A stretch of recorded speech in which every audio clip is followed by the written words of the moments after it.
Hey guys, it's Tatsuya. Today, let's talk about Japanese people and cash. In Japan today, of course, there are few opportunities to see foreigners on the streets. This time last year, however, Tokyo was bustling with tourists. There were many tourists from China visiting Tokyo's tourist spots such as Akihabara and Ueno. In China, the Spring Festival is the most important festival of the year, and many Chinese travel to neighboring countries such as Japan on that day. In such China, people are advised when taking a trip to Japan.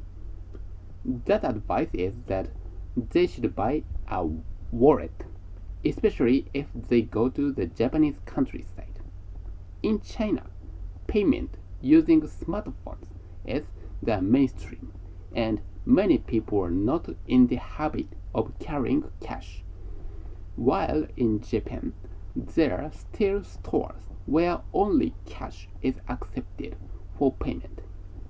This is rarely the case in urban areas like Tokyo, Yokohama, and Osaka, but in rural areas like Shikoku and Tohoku, it is sometimes impossible to live without cash. Living in Tokyo, I usually use credit cards instead of money, so I don't have to worry about not having cash in my daily life. However, when I went to a rural area, I had a severe problem. I tried to buy a ticket at a Shikoku area station, but I could not purchase it with my credit card. Fortunately, there was an ATM nearby, but I would not have been able to get around if it had not been for that. While payment through smartphone apps such as PayPay is becoming commonplace overseas, there are still stores and services in rural areas of Japan where even credit cards are not accepted. In this sense, this country is lagging behind other countries. So let's think about why so many rural Japanese people carry cash and cannot use credit cards or smartphone payments. First of all, there are few counterfeit bills, and the people trust them. A lot of anti-counterfeiting technology is used in Japanese banknotes, making it difficult to make fake bills. This is a story I've heard, and I don't know if it is true or not, that counterfeit bills were circulating in China until 10 years ago, and some of the people did not trust paper money. China is a large country with a large area and large population. There are many different races.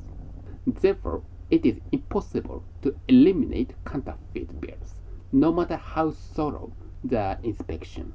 And naturally, some people do not trust paper money. On the other hand, Japanese people, many of whom are elderly, have less trust in virtual money than paper money. Many of them did not have smartphones. As a result, cash transactions are the norm, especially in rural areas. Furthermore, there are ATMs everywhere in Japan, and money can be withdrawn quickly. There are convenience stores everywhere in Japan, including 7-Eleven. There are more than 50,000 convenience stores in Japan, and most of the major convenience stores have ATMs. The ATMs in 7-Eleven, for example, can be used for transactions with a total of 119 bank accounts. Also, ATMs in convenience stores generally charge a fee, but some do not even charge a fee.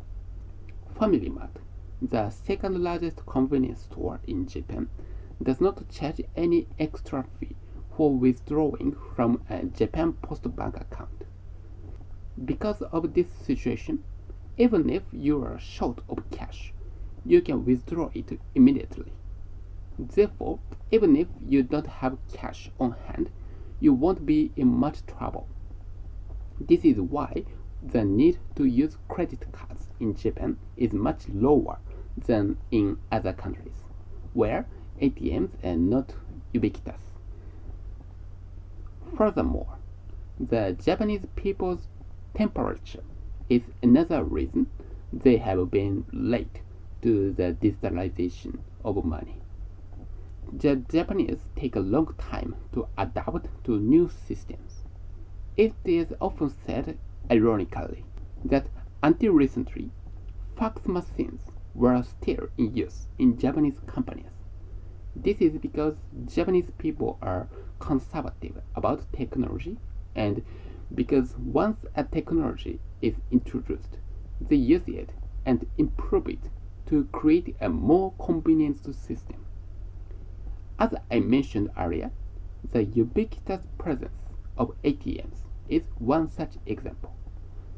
Moreover, in response to complaints that cash is dirty because it is touched by many people, ATMs in Japan sterilize banknotes by exposing them to ultraviolet light when they are withdrawn. The Japanese make improvements upon improvements to maximize the convenience of the system. As what Kaizen implies, Japanese companies are good at improving existing systems to make them more convenient. On the other hand, it takes a long time for entirely new services and technologies to penetrate Japanese society. However, this does not mean that Japan is utterly unprepared for the digitalization of money. In particular, the government is pushing for credit cards and smartphone payments. This is because it is more convenient for the government. When all money transactions are digitalized, they are all recorded in the bank. This makes it impossible to evade taxes. For the government, the digitalization of money is a very convenient system to collect taxes without omission. For this reason, they encourage credit cards and online payments. For example, Japan's consumption tax is currently 10%, but credit card purchases used to be 8%. Although the reduced tax rate was in place for a short period, it was a sign of the government's intention to encourage people to use digital payments. Many supermarkets and convenience stores also built their systems to support credit card and smartphone payments in response. Therefore, even if you go to a rural area, there is no risk of you starving due to lack of cash. However, even so, not all stores support cards, and when buying dango in the countryside, you may be asked to pay in cash. Even though cards have become prevalent, it is still a good idea to have some money on you, especially if you want to enjoy the Japanese countryside nature. That's all for this video today. Thank you for watching. Subscribe to my channel. Bye.